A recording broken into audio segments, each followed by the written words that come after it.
Shri PM Prasad, my colleague Shrestha, friends, ladies and gentlemen.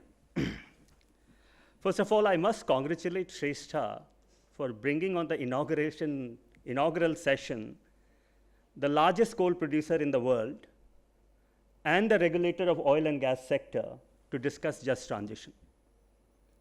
And I say this because for many of us who work in the environment field, when we talk about climate change and just transition, we try and talk within ourselves, the environmental community.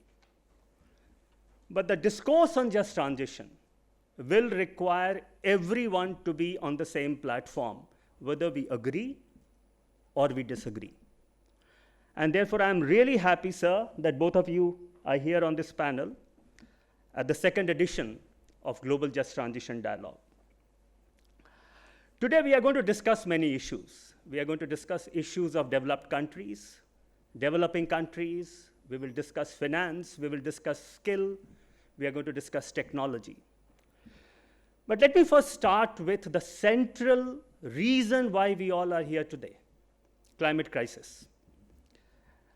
In the last 2 weeks, the United States has experienced some of its worst extreme weather event in the form of Hurricane Helene and Hurricane Milton.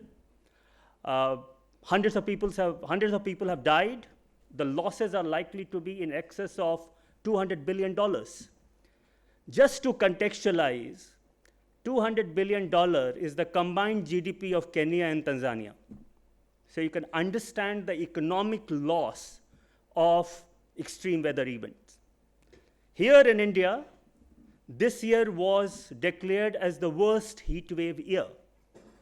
The city we are sitting in today, Delhi, recorded the highest ever temperature of 50 degrees Celsius. More than 200 homeless people died in May and June due to heat wave in the city. And Delhi this year has also recorded one of the highest rainfall, about 1,100 millimeters so far, which is about 50% more than the average rainfall of about 600 and 700 millimeter that this city gets. But these examples are not unique. Across the world, we have extreme weather events, forest fire, hurricanes, floods, and droughts. These are the new normal that we have to deal with.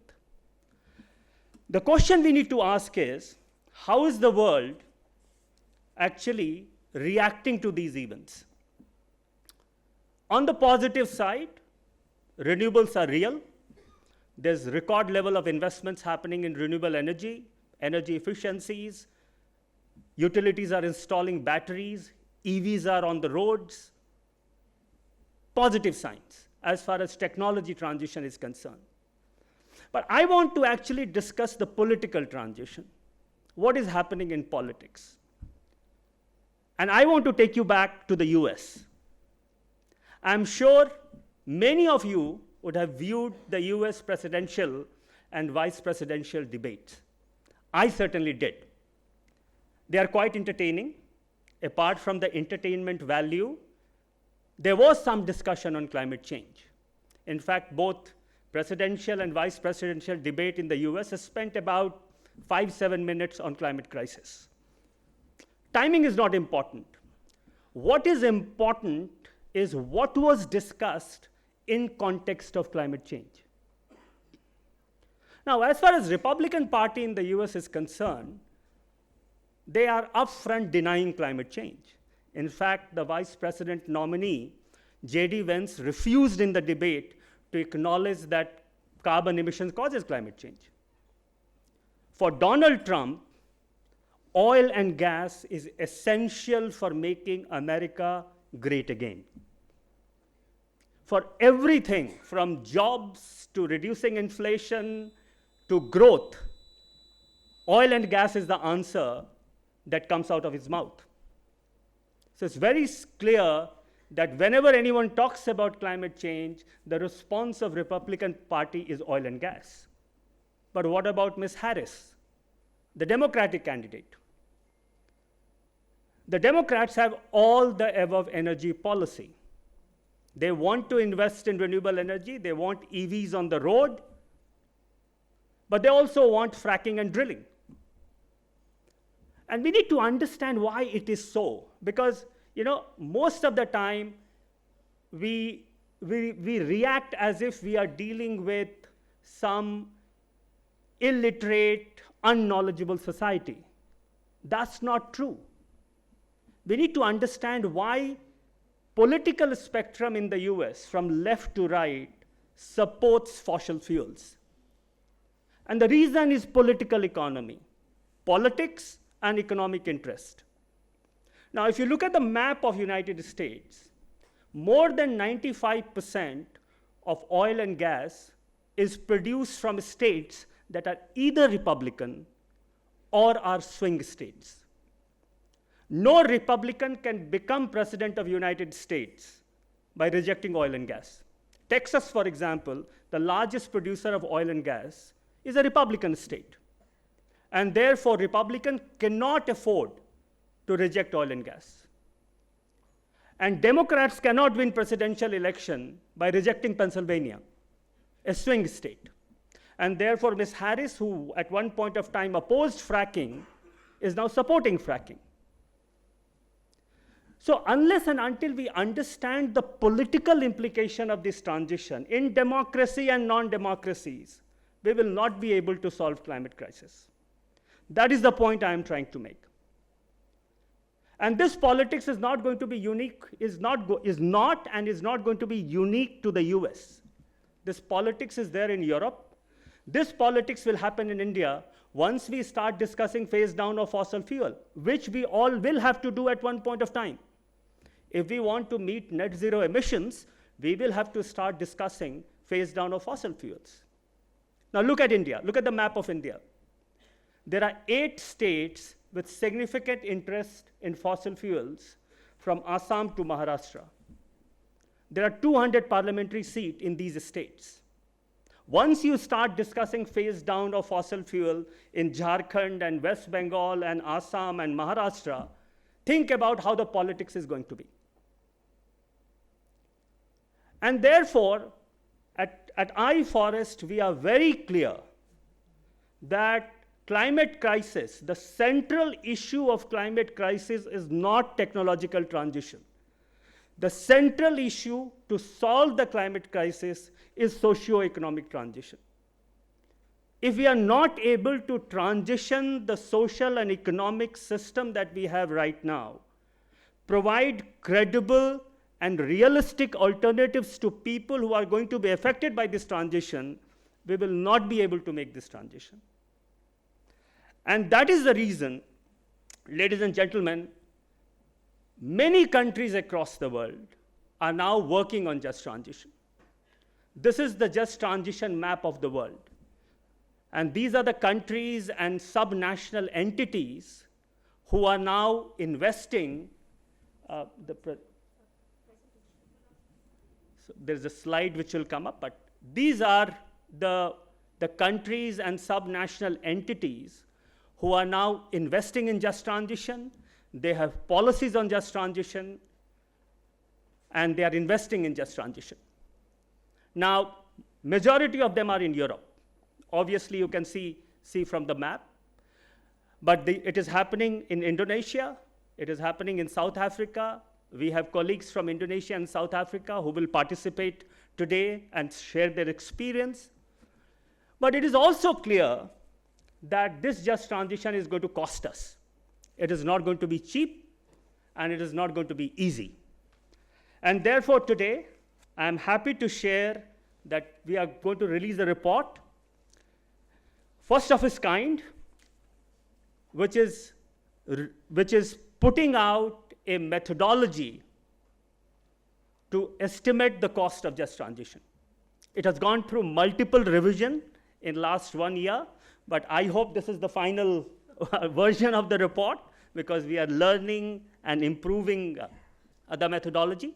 But this is what the report is. This report has only looked at 2 sectors. Transition will be required in every sector. Every sector will have to be transitioned in a just and fair manner. Whether it is agriculture, steel, transport, urban, every sector will need to transition. But we have just focused on coal mining and coal-based power plant, thermal power plant in this report. I want to give you a sense of the kind of resources that will be required for this transition, just giving the example of these two sectors. For just coal mine and thermal power plant, you will need resources for reclamation and repurposing of coal mines. Mr. PM Prasad is here. The coal companies in India have close to 500,000 hectares of land that needs to be reclaimed and repurposed if we want a just transition of those communities. We will have decommissioning and green repowering of thermal power plants, because we cannot close thermal power plant and give nothing back to the communities. We'll have to invest in labor support and transition, economic diversification. The key to just transition is going to be economic diversification. How do we diversify the economy of these areas so that there is credible and realistic alternative for communities? Community resilience, green energy investment. We will have to invest in green energy to substitute what we will close down.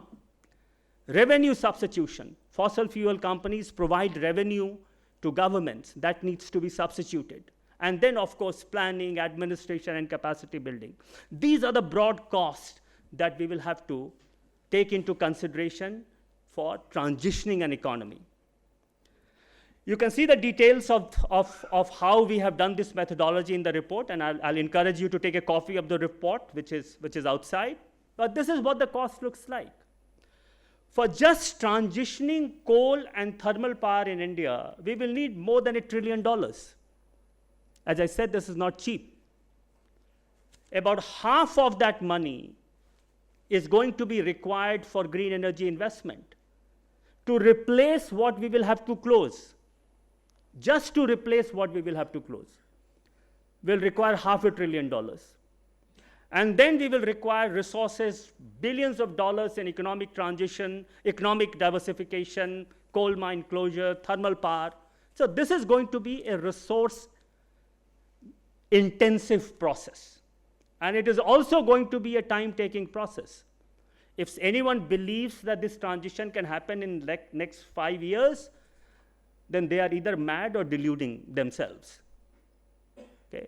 This transition is going to take decades. In fact, if we are lucky, we will be able to make this transition in the next 2.5 decades and maybe meet net zero target by 2050. So I think we have to be realistic about what we are dealing with to solve the climate crisis. This is another finding from the report, that there's equal investment required in energy and non-energy activity. But what is most interesting is, about 60% of investments that is required for just transition can be done by private sector, because they will make money. There's money to be made in just transition. But about 40% will have to come from public resources. And as you can see, in our estimation, about $420 billion out of $1.1 trillion will be required from public resources for just transition in coal and thermal power sector. Let me end by giving you some key messages that is coming out from our research at iForest. And we have been working on just transition over the last 5 years. You can go and see all our reports on our website. The key message is as follows, that just transition is central to climate action. We cannot accomplish energy transition at the expense of job loss and social instability. The political system itself will not allow. As you can see in the US, the wealthiest country in the world, some of the most educated society in the world is struggling in energy transition, precisely because of this reason. And as I said, this is valid for all countries of the world. We will require resources, trillions of dollars. Market will not be able to do it on its own. Public resources will be required. International financing will be critical. Many developing countries will not be able to do it on their own. They will require resources from either multilateral banks or developed countries to get this just transition done. And the current international financing situation is not very good. There was Just Energy Transition Partnership, which was promoted by few developed countries, hasn't worked very well. We will hear about it today. But our finding is that international finance will have to be far more ambitious. And lastly, we will need an international agreement. There are discussions happening at UNFCCC on just transition. We hope that we have an international agreement to catalyze action on just transition and climate action. Thank you very much.